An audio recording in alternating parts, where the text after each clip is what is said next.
My parents said skip Thanksgiving, then they regretted it. My parents said, skip Thanksgiving. We need space. Then they realized their mistake. I didn't cry. I didn't even flinch. I just read Mom's text message, smiled to myself, and kept folding sweaters into my suitcase for the trip they didn't know about. For 28 years, I'd been the afterthought. The older daughter who understood. The one who got rescheduled, cancelled on, and forgotten when holiday plans got tight. Meanwhile, my younger sister Brooklyn with her picture-perfect family was always center stage at every gathering. The text came on a Tuesday morning while I was reviewing quarterly reports for my marketing consultancy. Mom's words glowed on my iPhone screen, just us this year, sweetheart. We need a quiet Thanksgiving. Just me, your dad, and Brooklyn's twins. Hope you understand. You know how Grandpa Joe gets overwhelmed with too many people around. I stared at those words, waiting for the familiar sting of rejection. But it never came. Instead, I felt something unexpected, relief. Because for the first time in my adult life, I had other plans. 2 months earlier, after another family dinner where I'd watched from the sidelines while Brooklyn's kids got all the attention, I'd made a decision. I was scrolling through vacation rentals at 2 a.m., unable to sleep after being relegated to the kids' table again at Dad's birthday party, when I found it. Mountain View Lodge in Aspen, Colorado. 12 luxury suites. Floor-to-ceiling windows overlooking snow-capped peaks. A grand dining room with a stone fireplace big enough to roast a whole turkey. Available for Thanksgiving week. The price tag made me pause, $15,000 for 4 days. But then I thought about my thriving business, my healthy savings account, and all those years of watching my family celebrate without really including me. I booked it that night. Not for revenge.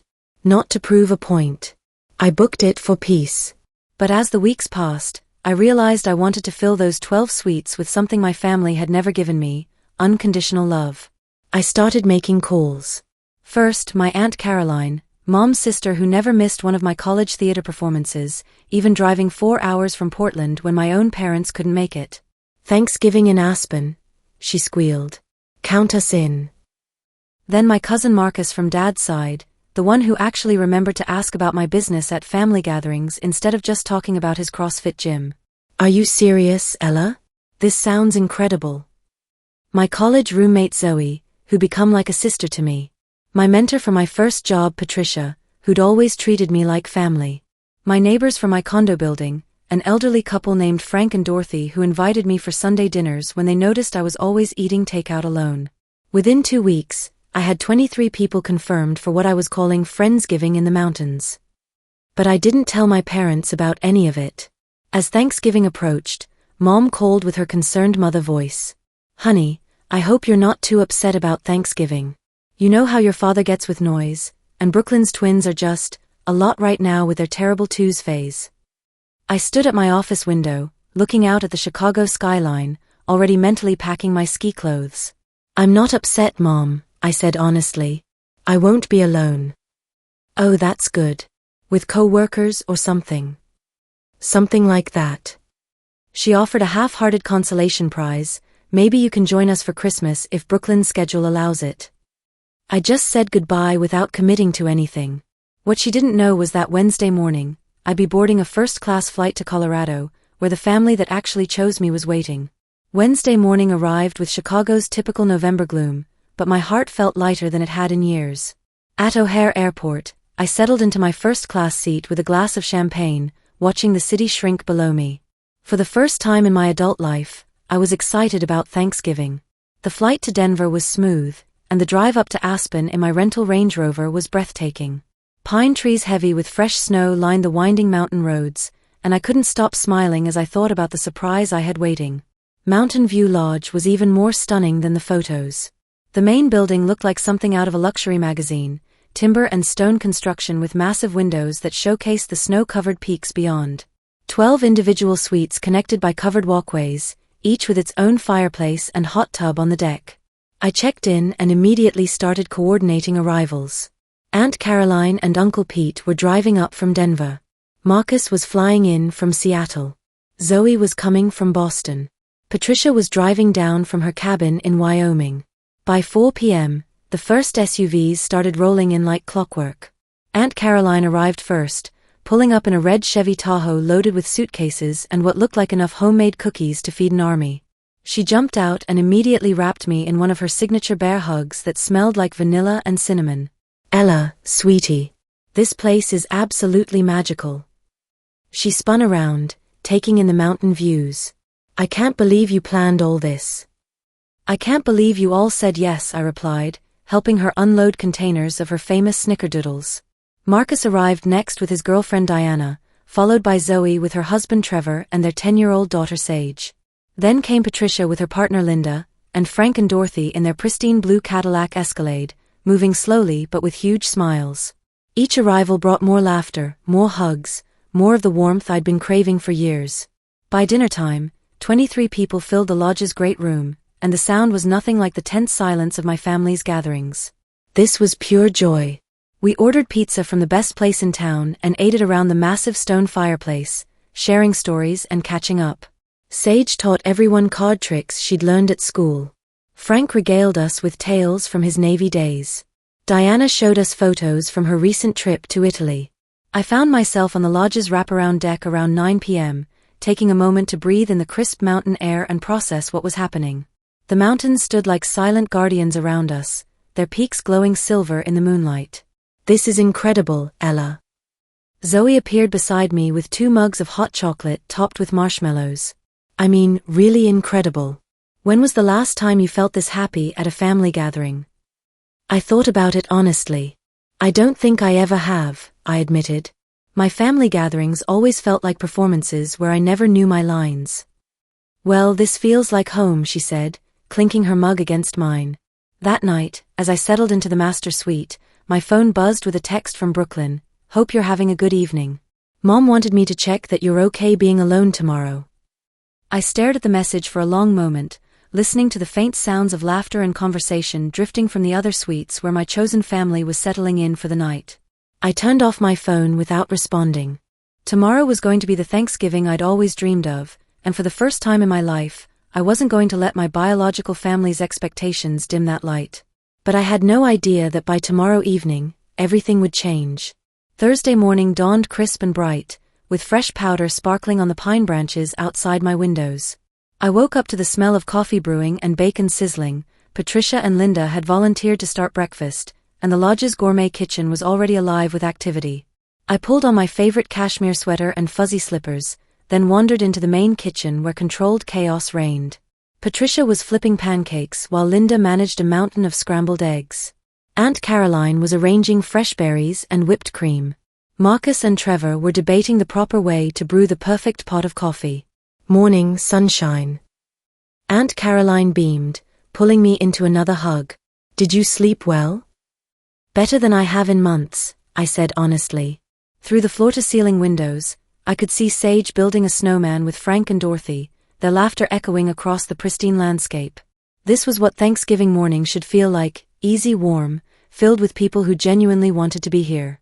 The professional chef I'd hired arrived at 10 a.m. with his team and enough ingredients to feed a small army. Chef Rodriguez had planned a menu that made my mouth water just thinking about it: herb-crusted turkey with bourbon glaze, maple-roasted butternut squash, truffle mashed potatoes, green bean casserole with crispy shallots, cranberry orange relish, and pumpkin bread pudding with cinnamon ice cream. "This is going to be the best Thanksgiving feast you've ever had," Chef Rodriguez promised as his team began their preparations. While the cooking commenced, our group scattered across the lodge's amenities. Some went snowshoeing on the marked trails. Others soaked in the outdoor hot tubs with champagne and mountain views. I found myself in the game room with Zoe's daughter Sage, learning to play pool while she told me about her school's upcoming winter concert. "Aunt Ella," she said, lining up a shot with serious concentration, "why don't you spend holidays with your real family?" The question caught me off guard with its innocent directness. "Well, sweetie, sometimes the family we choose loves us better than the family we're born into." She nodded solemnly, then grinned as she sank her shot. "I choose you too." By 2 p.m., the dining room was transformed. The long rustic table was set for 23 with cream-colored linens, gold chargers, and centerpieces of pine boughs and white roses. Candles flickered in hurricane glasses, and the late afternoon sun streaming through the windows made everything glow. We gathered around the table, and I stood up, my heart full to bursting. Before we eat, I said, raising my glass of wine, I want to thank all of you. Not just for coming here, but for being the kind of people who make someone feel seen and valued and loved. You've given me the greatest gift, the knowledge that family isn't about blood. It's about showing up. The toasts that followed brought tears to my eyes. Uncle Pete thanked me for including them in something so special. Marcus talked about how much my friendship had meant to him over the years. Dorothy shared how lonely she and Frank had been since their children moved across the country, and how this gathering reminded them they weren't alone. Then my phone started buzzing. First, a text from Brooklyn, "Happy Thanksgiving. Mom wanted me to check in. Are you lonely? We could FaceTime if you want." I glanced around the table at 22 faces glowing with wine and laughter, at the feast spread before us, at the snow-covered mountains visible through every window. I slipped my phone into my purse without responding. But 20 minutes later, as we were passing around Chef Rodriguez's incredible bourbon-glazed turkey, my phone rang. The caller ID made my stomach drop. Mom. I stepped out onto the deck, the cold mountain air sharp against my skin. Hi, Mom. Danielle, honey, where are you? There's so much noise in the background. I took a breath, looking back through the windows at my chosen family celebrating around the table. I'm hosting Thanksgiving, Mom. A long silence. Then, hosting? What do you mean hosting? Where are you? I'm at my lodge in Aspen. Your lodge? What lodge? Danielle, what are you talking about? I rented a place in the mountains for Thanksgiving. I'm hosting dinner for 23 people. Another silence, longer this time. 23 people? Who's there? Why didn't you tell us? I watched Sage through the window, giggling as Uncle Pete showed her how to carve the turkey properly. Why would I tell you? You made it clear I didn't fit into your plans. I didn't want to disturb your quiet Thanksgiving. But Danielle, these people always come to our house for Thanksgiving. Aunt Caroline, Uncle Pete, Marcus. Things change, Mom.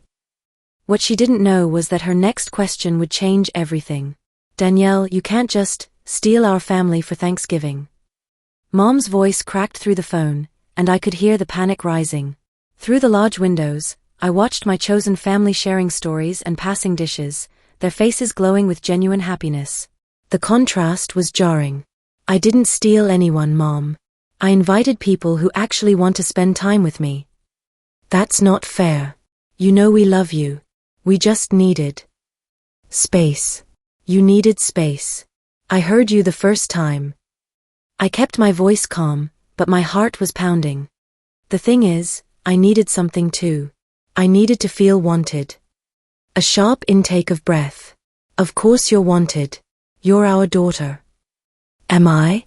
Because for the past 5 years, every holiday has been about Brooklyn's kids, Brooklyn's schedule, Brooklyn's needs. When's the last time you asked about my business? My life? When's the last time you called just to talk to me? Silence. I have to go, Mom. My guests are waiting. Guests? Danielle, these aren't guests, they're our family. No, I said quietly. They're mine now. I hung up and stood in the cold mountain air for a moment, my hands shaking slightly. Inside, Chef Rodriguez was bringing out the pumpkin bread pudding, and everyone was laughing at something Frank had said. This was my Thanksgiving. My choice. My family. I went back inside and rejoined the celebration, but I left my phone on silent. Over the next few hours, it buzzed constantly. The dinner was magical. We told stories, played charades, and ended the evening around the fireplace with Irish coffee and esmeraldas. Sage fell asleep curled up against Aunt Caroline, and the adults talked quietly about everything from travel dreams to childhood memories. By 11 p.m., most people had retreated to their suites, but I stayed up with Zoe, Patricia, and Marcus, processing the day. That phone call looked intense, Zoe said gently. I filled them in on Mom's reaction, and Patricia shook her head. 28 years old and she's still trying to guilt you into accepting scraps. The crazy part is, I think she genuinely doesn't understand, I said. She thinks family means you just show up when it's convenient and everyone should be grateful. Well, you showed her what family really looks like, Marcus said, gesturing around the lodge. Question is, what happens next? I finally checked my phone before bed. 17 missed calls. Dozens of text messages. But it wasn't just from Mom and Brooklyn. The messages started making sense when I saw the photos Zoe had posted on Instagram throughout the day. The stunning lodge. Our group laughing around the dinner table. The mountain views. Kids playing in the snow. Adults toasting with wine glasses raised. She'd tagged everyone, including me. And apparently, everyone back home had seen it. Mrs. Henderson from Mom's book club, this looks amazing. Why weren't you with your parents? My former coworker Jake, dude, this Thanksgiving setup is incredible. Living the dream. Brooklyn's friend Caitlin, wait, where was this? I thought you were alone for Thanksgiving. But the message that made my stomach drop was from Brooklyn, sent at 10:47 p.m. Ella, Mom is freaking out. Half her friends are asking why we weren't there. She's been crying for 2 hours. Dad's furious. What did you do? What did I do? I built something beautiful while they chose to exclude me. But apparently, being excluded was only acceptable when it was their choice. I turned off my phone and fell asleep to the sound of wind in the pine trees, knowing that tomorrow would bring consequences I wasn't entirely prepared for. But for tonight, I was exactly where I belonged. Friday morning brought fresh snow and fresh drama in equal measure. I woke up to my phone buzzing incessantly on the nightstand. Before I even opened my eyes, I knew the peaceful bubble of yesterday was about to burst. 43 missed calls.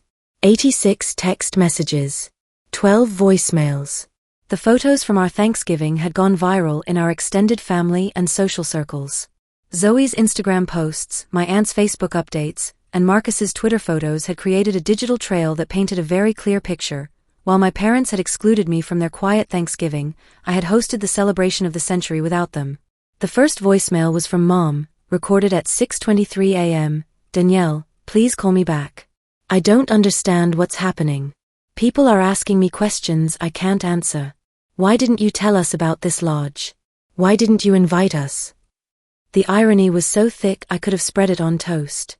I wandered into the main kitchen, where the early risers were already making coffee and sharing leftover pumpkin bread pudding for breakfast. The mood was relaxed and happy, a stark contrast to the storm brewing in my phone. You look like you've seen a ghost, Aunt Caroline said, handing me a steaming mug. Everything okay? I showed her some of the messages, and her expression shifted from concern to outright anger. The nerve, she muttered. They exclude you, then get upset when you make your own plans? Uncle Pete looked over her shoulder at my phone and shook his head. Your mother called us at 7 a.m. demanding to know why we were here instead of at their house. I told her we were invited somewhere we felt actually wanted. What did she say to that? She hung up on me. Patricia joined our conversation, having overheard from the next table. Ella, honey, you know this isn't about Thanksgiving, right? This is about control. They want to be able to exclude you when it suits them, but they also want you available as a backup plan. Before I could respond, my phone rang. Brooklyn's name flashed on the screen. I stepped outside onto the deck to take the call, wrapping a blanket around my shoulders against the morning chill. Ella, what the hell is going on? Good morning to you too, Brooklyn. Don't good morning me. Mom is having a complete breakdown. Dad's talking about driving to Colorado to drag you home. Half the town is asking why our family is falling apart. You need to fix this. I watched a family of deer pick their way delicately through the snow in the meadow below the lodge. So peaceful. So different from the chaos in my ear. I need to fix this? Brooklyn, I'm not the one who decided I wasn't welcome at Thanksgiving. That's not what happened, and you know it. Mom and Dad just wanted a quiet holiday with the kids. You're being dramatic. Dramatic. I tasted the word. You know what's dramatic? Hosting a Thanksgiving dinner for 23 people in a luxury mountain lodge because your own family told you to skip the holiday. You could have talked to them. You could have worked it out. Like I worked it out last Christmas when you changed the time without telling me? Or Easter when you forgot to mention the location change? Or Dad's birthday when I brought a cake and found out you'd already had the party the day before? Silence. Brooklyn, I'm tired of being the understanding older sister who gets rescheduled and forgotten. So I made new plans. Plans that don't include people who treat me like an afterthought. But what about Christmas? What about the family? I looked back through the windows at my chosen family making breakfast together, laughing and talking easily. This was what family felt like when it was real. You still have your family, Brooklyn. You just don't have your backup option anymore. I was about to hang up when she said something that stopped me cold. Mom's telling everyone you're having some kind of breakdown. That you're acting irrationally and she's worried about your mental health. The manipulation was so classic, so predictable, and yet it still made my blood boil. Let me guess, she wants everyone to think I'm the crazy daughter who overreacted, not the daughter who got tired of being treated like she didn't matter. Ella. Tell Mom that if she wants to control the narrative, she should stick to the truth. She told me not to come to Thanksgiving, so I made my own plans. Everything else is just her trying to save face. I hung up and stood in the mountain silence for a long moment. Inside, my real family was waiting with breakfast and unconditional love. But I knew the hardest conversation was still coming. By Saturday morning, the situation had escalated beyond anything I could have imagined. Mom had apparently spent Friday calling every family member, friend and acquaintance she could think of, trying to control the narrative. According to the reports filtering back through Aunt Caroline and Marcus, she was telling people I had excluded the family from my celebration, and was going through some kind of crisis. The gaslighting was spectacular. I was sitting in the lodge's library with my morning coffee, watching fresh snow fall outside, when my phone rang again. This time it was Dad. Danielle Catherine Thompson, what the hell do you think you're doing? His use of my full name told me everything I needed to know about his mood. This was the voice he'd used when I was 16 and came home past curfew.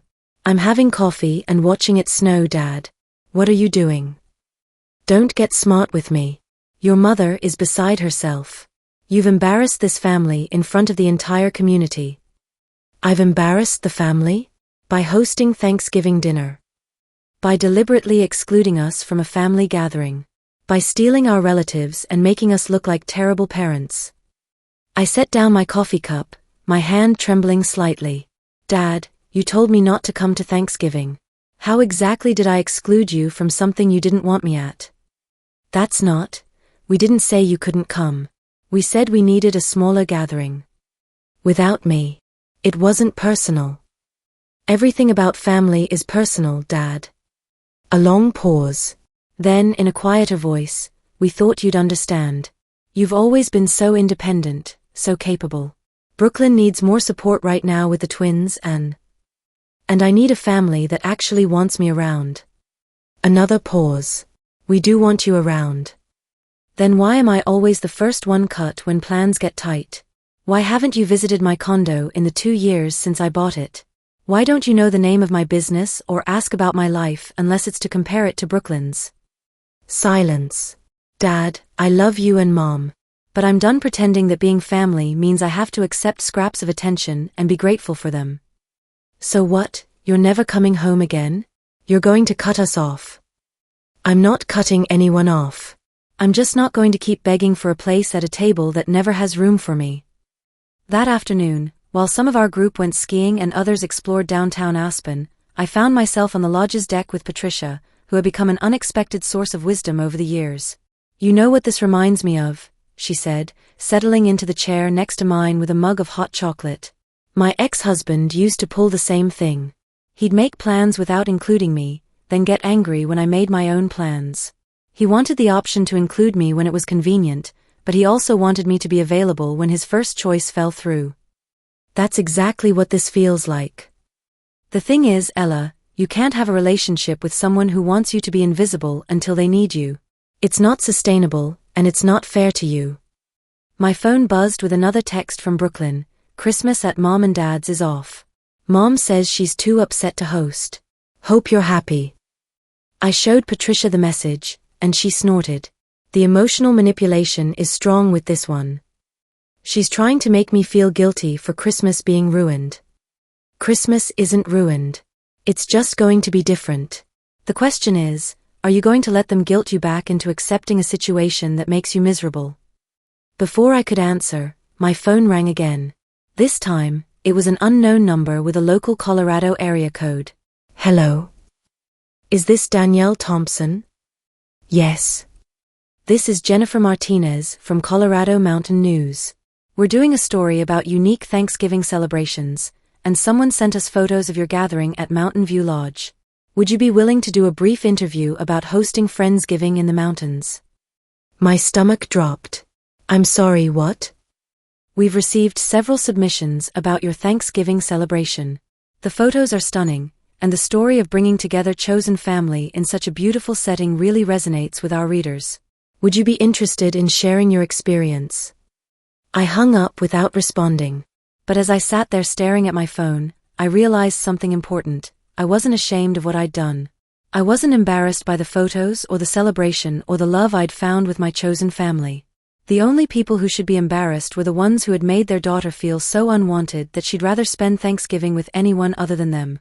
Tomorrow was checkout day, and I knew I'd have to face the real world again.